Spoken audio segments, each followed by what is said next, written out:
Hi friends, welcome to my channel. ఈ రోజు మనం ఈ వీడియోలో 18th ఎపిసోడ్ ని చూద్దాము.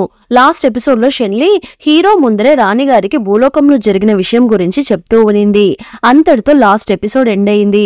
ఇప్పుడు ఎపిసోడ్ స్టార్టింగ్ లోనే స్వర్గరాణి పప్పెట్ లాంటి మనుషుల్ని క్రియేట్ చేసే పర్సన్ అని అడుగుతూ ఉంటే అది విని హీరో, మీకు అలాంటి వాళ్ళు ఎవరైనా తెలిస్తే కొంచెం చెప్పండి అని అడుగుతూ ఉన్నాడు. దానికి రాణి గారు, లేదా అది దేవుడు గారు, నాకు అలాంటి వాళ్ళు ఎవరూ తెలియదు అని రాణి అంటూ ఉంది. షెన్లీ, ఇది కొంచెం టైం తీసుకునే పని, అందువల్ల వెంటనే డెసిషన్స్ తీసుకోకూడదు. నువ్వు వెళ్ళి కాసేపు రెస్ట్ తీసుకో, మీరిద్దరు ఇప్పుడే కదా భూలోకం నుండి వచ్చారు అని చెప్పేసి హెల్త్ ని కొంచెం జాగ్రత్తగా చూసుకో షెన్లీ అని షెన్లీ దగ్గర చెప్తూ ఉంటే ఓకే అలాగే రాణిగారు అనేసి షెన్లీ అక్కడి నుండి వెళ్లిపోతూ ఉంది. ఇప్పుడు స్వర్గరాణి హీరోని తిరిగి చూసి ఈయనతో ఏం మాట్లాడాలి అని థింక్ చేస్తూ ఉంది. అంతలో మన హీరో అక్వర్డ్గా పైకి లేచి నేను ఇక్కడ నుండి బయలుదేరుతాను అనేసి బయలుదేరుతున్నాడు. బయటకు వచ్చి మన హీరో షెన్లీని పిలిచి, షెన్లీ, మీ రాణిగారు నేను చాలా బాగా ట్రీట్ చేస్తున్నారే అని అడుగుతూ ఉంటే వెంటనే షెన్లీ బయట నుండి చూస్తే తను ఒక రాణి, నేను ఒక వార్గాడ్ని, కానీ లోపలికి వెళ్లి చూస్తే నన్ను మాత్రం పెంచింది తనే, నన్ను సొంత కూతురులాగా చూసుకుంటున్నారు. తన కోసమైనా నేను నా బాధ్యతల్ని త్వరగా ఫినిష్ చేసేస్తాను. అంతగా నేను మా రాణిగారి మీద రెస్పెక్ట్తో ఉన్నాను అని షెన్లీ అంటూ ఉంది. అది విని హీరో మంచిది అనేసి ఎటకారంగా చెప్తూ ఉన్నాడు. ఇప్పుడు స్వర్గరాణి అసిస్టెంట్లిద్దరిని లోపలికి పిలుస్తున్నారు. లోపలికి పిలిచి ఫూషాంగ్ గురించి నాకెందుకు ఇన్ని డేస్ చెప్పలేదు అని అడుగుతూ ఉంటే దానికి అతను ఎవరికీ తెలియకుండా ఇన్ని డేస్ సీక్రెట్ గా ఈ పని చేస్తూ ఉన్నాడు అని అసిస్టెంట్లు చెప్తూ ఉన్నారు. ఏంటి, చిన్న గార్డ్స్ అందరినీ కిడ్నాప్ చేసి తీసుకుని వెళ్లి బంధించారా? అది కూడా ఎవరికీ తెలియకుండా ఇంత పెద్ద పనిని సీక్రెట్ గా చేయగలిగాడు అంటే వాడు మాత్రం మన చేతికి దొరికితే ఎవరికి చెప్పకుండా వాడిని చంపేయండి అని రాణి అంటూ ఉంది. అది విని అసిస్టెంట్లిద్దరూ కానీ మనం పై స్వర్గానికి సమాచారం ఇచ్చి తీరాల్సిందే కదా అని అంటున్నారు. దానికి రాణి, నేను ఏదో ఒకటి చెప్పి కవర్ చేసుకుంటాను, మీరు దేని గురించి థింక్ చేయకుండా వాడు కనిపిస్తే వాడిని అక్కడికక్కడే లేపేయండి అని రాణి అంటూ ఉంది. అది విని అసిస్టెంట్లిద్దరూ ఓకే రాణిగారు అలాగే చేస్తామని చెప్పేసి అక్కడి నుండి వెళ్లిపోతున్నారు. షెన్లీ అక్కడి నుండి వస్తున్నప్పుడు ఎదురుగా ఇంకొక దళపతి వస్తున్నాడు. వచ్చి లీడర్ బాగున్నారా, జాగ్రత్తగా వచ్చేసారా అని అడుగుతున్నాడు. ఇక్కడ కూడా అంతా బాగానే ఉంది, నేను ఇప్పుడే ఆ పాతాళ లోకం ఎంట్రన్స్ దగ్గర నుండి వస్తున్నాను, ఆ పాతాళ లోకం నుండి నెగటివ్ ఎనర్జీస్ ఏమీ బయటకు రావడం లేదు అని అంటున్నాడు. అది విని షెన్లీ, చాలా మంచిది, అయినా మన మూఫాంగ్ ఎక్కడికి వెళ్ళాడు?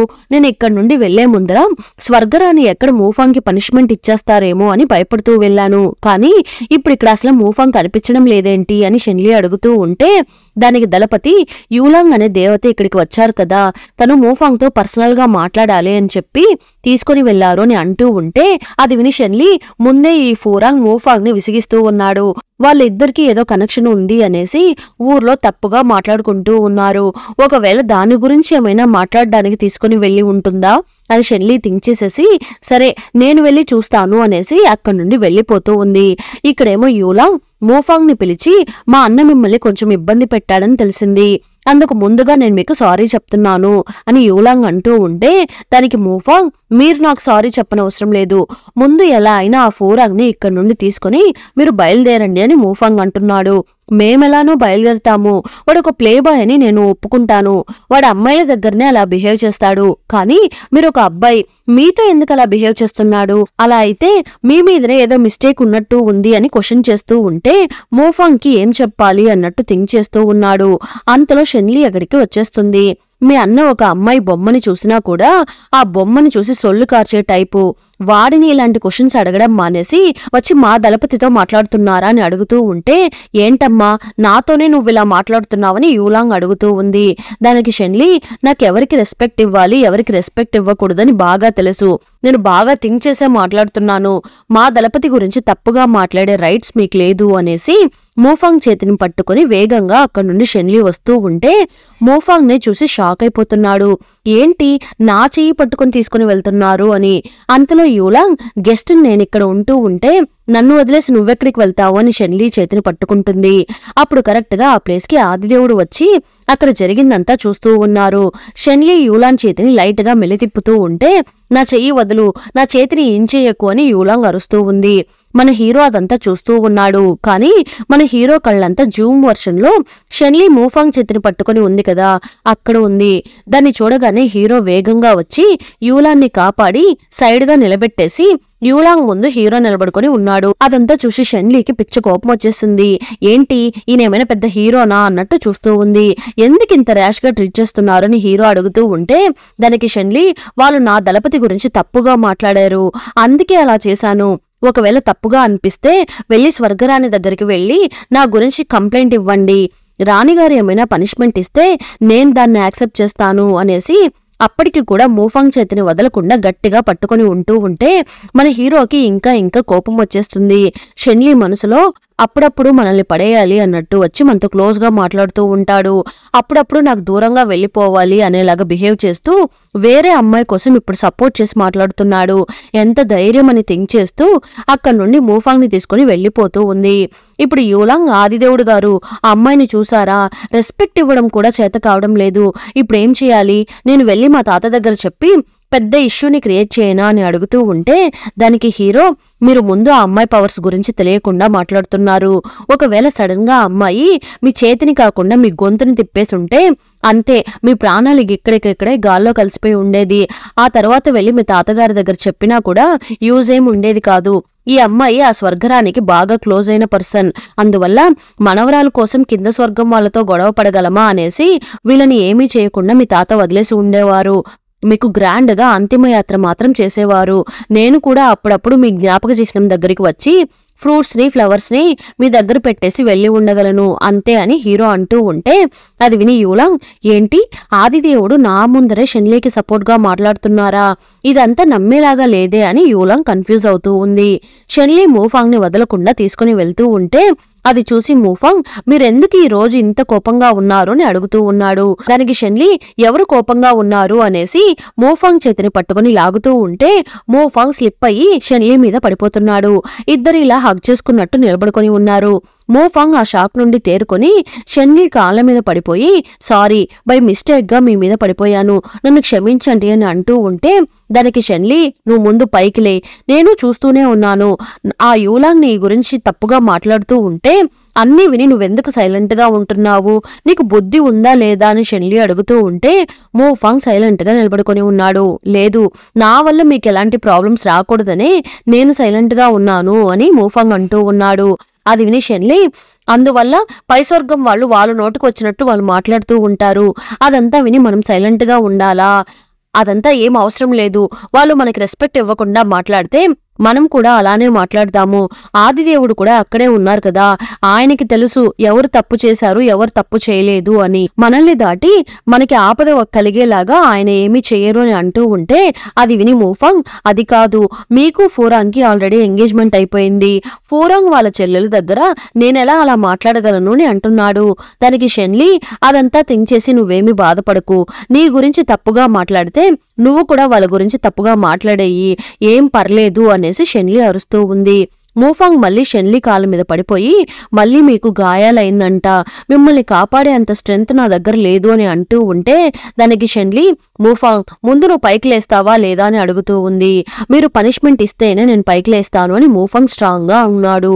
సరే పైకిలే, నేను నీకు ఒక పనిష్మెంట్ ఇవ్వబోతున్నాను అనేసి మూఫాంగ్ ని పైకి లేపి చనిపోయిన ఆ దళపతి ఉన్నాడు కదా, ఆయన టోకెన్ ని ఇచ్చి దీన్ని తీసుకుని వెళ్లి వాళ్ళ ఫ్యామిలీ మెంబర్స్ కి ఇవ్వు, వాళ్ళు ఒక గుర్తుగా దీన్ని యూజ్ చేసుకుంటారు కదా, ఇదే నీకు పనిష్మెంట్ అని చెప్పేసి షెన్లీ అక్కడి నుండి వెళ్లిపోతూ ఉంది. మూఫాంగ్ మనసుని రాయిలాగా చేసుకుని దాన్ని ఒక బాక్స్ లో వేసుకుని వెళ్లి ఆ దళపతి వాళ్ళ వైఫ్ కి ఇస్తూ ఉన్నాడు. ఆమె ఆ బాక్స్ ని ఎమోషనల్ గా ఫీల్ అవుతూ ఓపెన్ చేస్తూ ఉంది.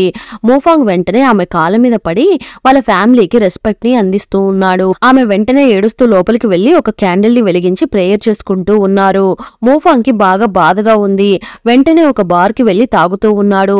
షెన్లీ అక్కడికి వచ్చి, మూఫాంగ్ సింగిల్ గా కూర్చొని తాగుతున్నావా అనేసి ఆ వైన్ షాప్ అమ్మాయిని పిలిచి, మిలిటరీ క్యాంప్ దగ్గరికి వెళ్ళు, ఎవరైతే అక్కడ పనిపాట లేకుండా ఖాళీగా ఉన్నారో వాళ్ళందర్నీ ఇక్కడికి తీసుకునిరా, ఇది నా ఆజ్ఞ అని చెప్పు అని అనగానే ఆ అమ్మాయి కూడా అక్కడి నుండి వెళ్లిపోతుంది. వెంటనే షెన్లీ ఒక వైన్ కప్పుని తీసుకుని, నువ్వు వాళ్ళ కోసము బాధపడుతూ ఉన్నావు, నేను వాళ్ళ కోసం ఏదైనా చెయ్యాలి కదా, అతను కూడా నా దళపతి కదా అనేసి ఒక వైన్ కప్ని తీసుకొని ఆ వైన్ని ఆ దళపతిని తలుచుకొని వైన్ని అతనికి సమర్పిస్తూ ఉంది. అంతలో అక్కడికి అందరూ వచ్చేస్తున్నారు. అందరూ కలిసి దళపతికి వైన్ని సమర్పించేసి అందరూ కలిసి తాగుతూ ఉన్నారు. కరెక్ట్ గా అప్పుడు షెన్లీ వాళ్ళ పనిపిల్ల అక్కడికి వచ్చేస్తుంది. మీరు ఇంక తాగింది చాలు, రండి ఇంటికి వెళ్దామని పిలుస్తూ ఉంటే, నేను ఓవర్ గా డ్రింక్ చేసేసాను, మన ఇంట్లో ఆదిదేవుడు గారు స్టే చేస్తున్నారు, నేను డ్రింక్ చేసి అక్కడికి వెళ్తే ఆదిదేవుడికి అవమానంగా ఉంటుంది, అందువల్ల నేను ఇంటికి రాను అని షెన్లీ అంటూ ఉంటే, అది విని మూఫాంగ్ పనిపిల్లతో నేను లీడర్ని తీసుకుని వస్తాను, నువ్విక్కడి నుండి బయలుదేరు అని అంటున్నాడు. అది విని పనిపిల్ల అక్కడి నుండి వెళ్లిపోతుంది. ఇప్పుడు మూఫాంగ్, మీరు నిజంగానే మీ ఇంటికి వెళ్లడం లేదా, నేను మిమ్మల్ని మా ఇంటికి తీసుకుని వెళ్ళనా అని అడుగుతూ ఉంటే, సరే ఓకే తీసుకుని వెళ్ళు అని షెన్లీ మత్తులో అంటూ ఉంది. మూఫాంగ్ నవ్వుతూ ఇద్దరూ కలిసి మళ్ళీ డ్రింక్ చేస్తూ ఉన్నారు. కాసేపు తర్వాత షెన్లీ ఫ్లాట్ అయిపోతుంది. షెన్లీని ఎత్తుకుని మూఫాంగ్ అక్కడి నుండి నడిచి వెళ్తూ, ఈ పైన ఇలా సాగిపోతూ ఉంటే బాగుండును, ఎండంటూ లేకుండా ఉంటే బాగుండును అంటూ ఉంటే, పుల్లు మత్తులో ఉన్న మన షెన్లీకి స్టార్స్ ని చూడ్డానికి వెళ్దామా అన్నట్టు వినిపిస్తుంది. అది విని మూఫాంగ్, ఏంటి స్టార్స్ ని చూడాలా అని అడుగుతూ ఉంటే, వెళ్ళు స్టార్స్ ని చూద్దాము అని షెన్లీ అంటూ ఉంది. మూఫాంగ్కి ఏమీ అర్థం కావడం లేదు. సరే మా ఇంటి మేడపైకి వెళ్లి స్టార్స్ ని చూద్దామా అని మూఫాంగ్ అడుగుతూ ఉంటే, చూద్దాం ఇంటికి వెళ్ళు అని షెన్లీ అంటూ ఉంది. ఇక్కడేమో మన హీరో షెన్లీ వస్తేనే నేను నిద్రపోతాను అన్నట్టుగా హీరో బయటనే నిలబడుకుని ఉంటూ ఉంటే, అది చూసి పనిపిల్ల షాక్ అయిపోతుంది. మీరు మా మేడం కోసం వెయిట్ చేస్తూ ఉన్నారా, మా మేడం డ్రింక్ చేస్తూ ఉన్నారు, తను ఇప్పుడు ఇక్కడికి వస్తే మీకు అవమానంగా ఉంటుంది అనేసి మూఫాంగ్ వాళ్ళ ఇంటికి వెళ్తాను అని చెప్పారు అని చెప్పగానే అది విని హీరో ఫేస్ డల్ గా అయిపోతుంది. మార్నింగ్ చేతులు పట్టుకున్నది మాత్రమే కాకుండా ఇప్పుడు ఇలా చేస్తున్నావా అనేసి, సరే నేను కొంచెం అలా వెళ్లి గాలి పిలుచుకొని వస్తాను అనేసి హీరో బయటికి వెళ్లిపోతున్నాడు. కరెక్ట్ గా ఇప్పుడు మూఫాంగ్ వాళ్ళ ఇంటి మీద కూర్చొని షెన్లీని పక్కనే పడుకోబెట్టుకుని కూర్చొని ఉన్నాడు. షెన్లీకి మత్తంతా క్లియర్ అయిపోయినట్టు ఉంది. ఇప్పుడే తను చేసిందంత తప్పు అని అర్థమవుతూ ఉంది. ఇలా దళపతితో వచ్చి ఆకాశంలో స్టార్స్ చూడ్డానికి వచ్చి ఇలా వాళ్ళ ఇంటి డాబా మీద పడుకొని ఉన్నాను అని బయట తెలిస్తే ఎంత తప్పుగా మాట్లాడుకుంటారు, నేను కొంచెం ఓవర్ గా బిహేవ్ చేసినట్టు ఉన్నాను, ఇప్పుడు సడన్ గా ఇక్కడ నుండి ఎలా బయటకు వెళ్ళాలి అని థింక్ చేస్తూ ఆకాశాన్ని చూస్తూ ఉంది. కానీ అక్కడ ఒక్క స్టార్ కూడా కనిపించడం లేదు. ఏంట్రా మూఫాంగ్, ఆకాశంలో కనీసం ఒక్క స్టార్ కూడా కనిపించడం లేదు అని అంటూ ఉంటే, మూఫాంగ్ వెంటనే షెన్లీని తిరిగి చూసి, నక్షత్రం నా కంటికి మాత్రమే కనిపిస్తుంది అనేసి షెన్లీని రొమాంటిక్ గా చూస్తూ చెప్తున్నాడు. షెన్లీ షాక్ అయిపోతుంది. సడన్ గా తిరిగి చూసి, నువ్వు నా మీద ఇంత ప్రేమ చూపించే అంతగా నేను నీకేం చేశానో నాకే అర్థం కావడం లేదు, నా చేత్తో నేను ఆయుధాన్ని మాత్రమే పట్టుకోగలను, ఒక అమ్మాయిలాగా ఎంబ్రాయిడరీ కూడా వేయలేను అని అంటూ ఉంటే, దానికి మూఫాంగ్, మీరు చెప్పేది నాకు అర్థం కావడం లేదు, మీ దగ్గర నచ్చకపోవడానికంటూ ఏమీ లేదు, మీ దగ్గర ఉన్న ఆయుధమే ఒక సూది లాంటిది, దానితో మీరు ఈ ఊరిని అంత అందంగా ఎంబ్రాయిడరీ చేస్తూ ఊరిని జాగ్రత్తగా కాపాడుతూ ఉన్నారు కదా అని అంటూ ఉంటే, దానికి షెన్లీ, రే మూఫాంగ్, ఎప్పుడురా నువ్వు ఇంత అందంగా మాట్లాడడం నేర్చుకున్నావు అనేసి నవ్వుతూ ఉంది. నేను నిజమే కదా చెప్తున్నాను అని మూఫాంగ్ అంటూ ఉంటే, నువ్వేం చెప్పినా కూడా నేను నీకు నోనే చెప్తాను, ప్లీజ్ ఇంక దీని గురించి దయచేసి నా దగ్గర మాట్లాడుకొని షెన్లీ అంటూ ఉంది. మూఫాంగ్ వెంటనే, నాకు తెలుసు నా స్టేటస్ కి మీ స్టేటస్ కి సెట్ కాదు, మీ స్టేటస్ ముందు నా స్టేటస్ చాలా తక్కువ, అయినా పర్లేదు నా మనసులో మాటని మీకు చెప్పాలి అనేసి చెప్పాను అని మూఫాంగ్ అంటున్నాడు. దానికి షెన్లీ, లేదురా మూఫాంగ్, అది కాదు, లవ్ కి స్టేటస్ కి ఎలాంటి సంబంధము లేదు, అది ఏంటి అంటే అనేసి హీరో గురించి థింక్ చేస్తూ ఉంటే, మూఫాంగ్ కి ఏం చేయాలో అర్థం కాక అటువైపుకి తిరిగేస్తున్నాడు. అప్పుడు ఒక వాయిస్ వినిపిస్తుంది, షెన్లీ, నువ్వు ఒక మోసమైన అమ్మాయివి, నీకెంత ధైర్యం ఉంటే ఇలా చేస్తావు అని. ఎవరా అని చూస్తే ఫూరాంగ్నే కింద నిలబడుకుని, నిన్నెవరైనా పెళ్లి చేసుకుంటారా, ఇక్కడ నీ దళపతితో కలిసి టైం స్పెండ్ చేస్తూ ఉన్నావు అని అంటూ ఉంటే, అది విని షెన్లీ, నోర్ముయ్, నిన్ను మళ్ళీ కొట్టను అని నేనేమైనా చెప్పానా, నా దళపతి గురించి తప్పుగా మాట్లాడకూడదు అని ముందే చెప్పాను కదా అని షెన్లీ అరుస్తూ ఉంటే, వెంటనే మూఫాంగ్ హ్యాపీగా నవ్వుకుంటున్నాడు, మనకి సపోర్ట్ గా మాట్లాడుతుంది అని. ఫూరాంగ్ వెంటనే, చూసారా ఆదిదేవుడు గారు తను ఎలా మాట్లాడుతుందో, తనని నేనెలా పెళ్లి చేసుకోగలను అని అంటూ ఉంటే అది విని షెన్లీ భయపడిపోతుంది. ఏంటి ఆదిదేవుడా అని. మన హీరో స్లో మోషన్ లో వచ్చి నిలబడుకుని సైలెంట్ గా చూస్తూ ఉన్నాడు. ఇంతసేపు చాటుగా నిలబడి మాట్లాడుకున్నదంతా వినేసి వచ్చినట్టు ఉన్నారు అని అనుకొని వేగంగా మోఫాంగ్ ని తీసుకుని కిందికి వచ్చేస్తుంది షెన్లీ. ఎందుకు ఇక్కడికి వచ్చారు? పక్కన వాళ్ళు ఏం మాట్లాడుకుంటున్నారో వినడం అంటే మీకు బాగా సరదా ఉన్నట్టు ఉందే అనేసి షెన్లీ అంటూ ఉంటే వెంటనే ఫూరాంగ్, ఇది నేను అడగాల్సిన క్వశ్చన్. ఒకరిని ఎంగేజ్మెంట్ చేసుకుని ఇంకొకరితో కలిసి తిరగడం కింద స్వర్గం వాళ్ళకి మంచి పనా? అది కూడా నక్షత్రాన్ని చూడ్డానికి వచ్చిందంట. ఎక్కడ ఒక్క నక్షత్రం కూడా కనిపించడం లేదు అని అంటూ ఉంటే వెంటనే షెన్లీ ఫూరాంగ్ ని అటాక్ చేయడానికి వెళ్తూ ఉంది. వెంటనే షెన్లీ వెనకాల ఉన్న గోడ అంతా కింద పడిపోతూ ఉంది. షెన్లీ, నన్ను చంపడానికి ట్రై చేస్తున్నావా అనేసి ఫూరాంగ్ వెళ్లి ఆదిదేవుడు వెనకాల దాక్కొని, చూసారా తనని ఎవరైనా పెళ్లి చేసుకుంటారా? పెళ్లి చేసుకున్న మొదటి రోజే ప్రాణాలు పోతది అని అంటున్నాడు. ఇప్పుడు హీరో, నేను మీ దళపతి అంతగా ఇష్టపడుతున్నాడు కదా, పాపం తన లవ్ ని యాక్సెప్ట్ చేయొచ్చు కదా అని అంటూ ఉంటే మోఫాంగ్ వెంటనే షెన్లీకి సపోర్ట్ గా వచ్చి నిలబడుతున్నాడు. నువ్వు అతని లవ్ ని యాక్సెప్ట్ చేస్తే నేనే మీ ఇద్దరిని దీవించేసి ఇక్కడ నుండి వెళ్లిపోతాను అని హీరో అంటూ ఉంటే షెన్లీ అదంతా విని సైలెంట్ గా చూస్తూ ఉంది, ఏమీ ఆన్సర్ చెప్పకుండా. కాసేపటి తరువాత, ఇలా చూడండి, ఈ పెళ్లిని కుదిర్చింది మీరు. ఎందుకు మీరు ఈ పెళ్లిని స్టాప్ చేయకుండా సైలెంట్ గా ఉన్నారో మీకే బాగా తెలుసు. ఈ పెళ్లి జస్ట్ ఒక పెళ్లి మాత్రమే కాదు, రెండో స్వర్గాలకి మధ్య శాంతి ఒప్పందం. అందువల్లనే నేను కూడా ఈ ఫూరాంగ్ ని పెళ్లి చేసుకోవడానికి ఓకే చెప్పాను. నాకు ఈ ఫూరాంగ్ మీద అంతగా ఇంట్రెస్ట్ కూడా లేదు. ఇక్కడ ఉన్న ప్రాబ్లమ్స్ అన్నిటినీ సాల్వ్ చేసేశారు కదా, అయితే ఇంకా ఇక్కడ నుండి బయలుదేరకుండా ఇక్కడేం చేస్తున్నారో నాకే అర్థం కావడం లేదు. ఈ ఫూరాంగ్ ని కూడా మీతో పాటు తీసుకుని వెళ్ళండి. మంచి ఫుడ్ ని తిని మంచిగా బ్రతుకుతాడు స్వర్గంలో అని అంటూ ఉంటే వెంటనే హీరో, నువ్వు చెప్పింది కరెక్టే, నేనే కొంచెం ఓవర్గా మాట్లాడేసినట్టు ఉన్నాను. జస్ట్ జోక్గా అన్నాను, తప్పుగా అనుకోకు. అది మాత్రమే కాకుండా నేను ఇక్కడికి వచ్చి చాలా డేస్ అయింది. నేను ఇక్కడ నుండి బయలుదేరాలి. ఎన్ని రోజులని ఇక్కడే ఉండగలను అనేసి రేపు మనం ఇక్కడ నుండి వెళ్ళిపోదాము, అర్థమవుతుందా అని ఫూరాంగ్కి చెప్పేసి మీ పెళ్ళైన తర్వాత ఫూరాంగ్ నీతో ఇలా బిహేవ్ చేయడు అని హీరో అంటూ ఉంటే అది విని ఫూరాంగ్, ఆదిదేవుడు గారు ఈ పెళ్లి వద్దు అని అంటూ ఉండేలోపే హీరో ఫూరాంగ్ నోటికి ఒక మంత్రం వేసి మాట్లాడకుండా చేసేస్తున్నాడు. ఏం బాధపడకు, మనం ఇప్పుడే ఇక్కడ నుండి వెళ్ళిపోదాము. అందువల్ల ఇప్పుడే నేను నీకు బాయ్ చెప్పేస్తాను. మనం మళ్ళీ మన లైఫ్ లో ఇంకొకసారి చూసుకోగలమో లేదో నాకు తెలియదు. సరే నేను వెళ్ళి వస్తాను అని హీరో అంటూ ఉంటే ఇంకా మనం ఎప్పటికీ చూసుకోలేమా అని షెన్లీ షాక్ అయినట్టు చూస్తూ ఉంది. ఫూరాంగ్ ని తీసుకుని హీరో అక్కడి నుండి మాయమైపోతున్నాడు. హీరో పోతూ పోతూ నక్షత్రాలంతా కనిపించేలాగా ఒక మ్యాజిక్ ని వేసేసి వెళ్ళిపోతూ ఉంటే ఇది ఆదిదేవుడు గారి పవర్ అంటే. ఒక్క నిమిషంలో చెడ్డ శక్తులన్నిటినీ అంతం చేసేసి నక్షత్రాలంతా కనపడేలాగా చేశారో చూడు అనేసి, నేను ఇంకా స్టార్స్ ని చూడ్డానికి రావడం లేదు, నేను ఇంటికి వెళ్తాను అనేసి షెన్లీ అక్కడి నుండి వెళ్ళిపోతుంది. షెన్లీ వెళ్తున్నప్పుడు నేను ముందే థింక్ చేశాను, నార్మల్ హ్యూమన్ ఫామ్ లో ఉన్న షిన్షీకి ఆదిదేవుడి షిన్షీకి ఏదైనా కొంచెమైనా తేడాని కనిపెట్టగలను అని అనుకున్నాను. కానీ నేను తేడాని కనిపెట్టలేకపోయాను. నా మైండ్ కన్ఫ్యూజ్ అవుతూ ఉంది. దేవుడా మీరే నాకు హెల్ప్ చేయాలి అనేసి వెళ్లే దారిలో ప్రకృతిని ప్రేయర్ చేసుకుని అక్కడి నుండి వెళ్తూ ఉంది షెన్లీ.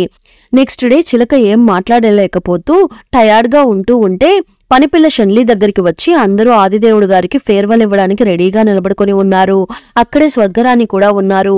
మీరు రావడం లేదా? ఆదిదేవుడు గారు బయలుదేరబోతున్నారు అని అంటూ ఉంటే లేదు నేను రావడం లేదు. అయినా ఈ చిలకకేమైంది? ఎందుకు చిలక మాట్లాడడం లేదు? చనిపోయే స్టేజ్లో ఉందే అనేసి షెన్లీ ఒక మంత్రాన్ని వెయ్యగానే అప్పుడే హీరో వేసిన మంత్రం ఓపెన్ అవుతుంది. ఆదిదేవుడే ఇలా చేశారు, ఆయన అసలు మంచి వ్యక్తే కాదు అని చిలుక అరుస్తూ ఉంది. ఒక చిలుకని కూడా వదిలిపెట్టకుండా దాంతో కూడా గొడవేసుకుని వెళ్లారు చూడు అనేసి షెన్లీ అనుకుంటూ ఉండేటప్పుడే అందరూ వెళ్ళిరండి ఆదిదేవుడు గారు అని అంటున్నారు. ఇప్పుడు ఆదిదేవుడు గారి శక్తి మాత్రం అక్కడి నుండి మాయమైపోతుంది. అమ్మయ్య, ఒక రకంగా నిజంగానే ఇక్కడి నుండి వెళ్లిపోయారు అని షెన్లీ అనుకుంటూ ఉంది. దాని తర్వాత షెన్లీ వెళ్లే ప్రతి దగ్గర హీరోనే గుర్తుకు వస్తూ ఉన్నాడు. షెన్లీ హీరోని బాగా మిస్ అవుతూ ఉంది. మోఫాంగ్ షెన్లీని చూస్తూ ఉన్నాడు. వాడికి బాగానే అర్థమవుతుంది. హీరోని తలుచుకొని బాధపడుతూ లైఫ్ ని లీడ్ చేస్తూ ఉంది మన షెన్లీ. ఒకరోజు స్వర్గరాణి గారు పిలుస్తున్నారు అని వెళ్లి రాణి దగ్గర నిలబడుకొని ఉంటే రాణి నీ మైండ్ ఎక్కడ ఉంది అని అడుగుతున్నారు. ఇక్కడ నార్త్ సైడ్ ఉండే రాజుగారికి ఏదో ప్రాబ్లం అంట, మన మనుషుల్ని పంపించి ట్రైనింగ్ ఇస్తే బాగుంటుంది అని అంటున్నారు. దళపతిని ఎవరైనా సెట్ చేసి పంపించు అని రాణిగారు అనగానే షెన్లీ వెంటనే తిరిగి చూసి నేను మోఫాంగ్ ని పంపిస్తున్నాను అని చెప్పేలోపే మోఫాంగ్ అది విని షాక్ అయిపోతున్నాడు. పక్కనే ఉంటున్న నన్ను ఇంత దూరం పంపిస్తున్నారు, ఏమి ఎందుకు అని చాలా క్వశ్చన్స్ మోఫాంగ్ మైండ్ లో తిరుగుతూ ఉంది. అవాయిడ్ చేయడానికి ట్రై చేస్తున్నట్టు ఉన్నారు అని అర్థమైపోతుంది. సరే అందరూ బయలుదేరండి అని రాణి అనగానే అందరూ అక్కడి నుండి బయలుదేరుతున్నారు. రాణిగారు షెన్లీని పిలిచి పక్కన కూర్చోపెట్టుకుని ఫూరాంగ్ వెళ్ళినప్పటి నుండి నువ్వు కొంచెం డల్ గా ఉంటున్నావు అని అడుగుతూ ఉంటే దానికి షెన్లీ మీరు తప్పుగా అర్థం చేసుకున్నారు అని అంటూ ఉంది. సరే ఓకే, 100 సంవత్సరాలు ఒకసారి జరిగే విందొకటుంది, దానికి నన్ను ఇన్వైట్ చేశారు, నాకు అక్కడికి వెళ్ళడం ఇష్టం లేదు, నువ్వు ఆ విందుకు వెళ్ళి వచ్చేయి, నువ్వు వెళ్ళావు అంటే నీ అత్తగారింటిని చూసినట్టు ఉంటుంది, మన తరపున ఒకరు ఫంక్షన్కి అటెండ్ అయినట్టు ఉంటుంది అని రాణి అంటూ ఉంటే షెన్లీకి ఏం చేయాలో అర్థం కావడం లేదు. ఒకవేళ తను అక్కడే ఉంటాడా, నేను తనని చూడగలనా అని హీరో గురించి థింక్ చేస్తూ నైట్ పడుకుని నిద్రపోతూ ఉంది. అంతలో ఈ ఎపిసోడ్ ఎండ్ అయిపోయింది. మళ్ళీ నెక్స్ట్ ఎపిసోడ్ లో కలుద్దాం. ఈ ఎపిసోడ్ ఎలా ఉందో తప్పకుండా కామెంట్ చేయండి. ప్లీజ్ సపోర్ట్ చేయండి. Thanks for watching.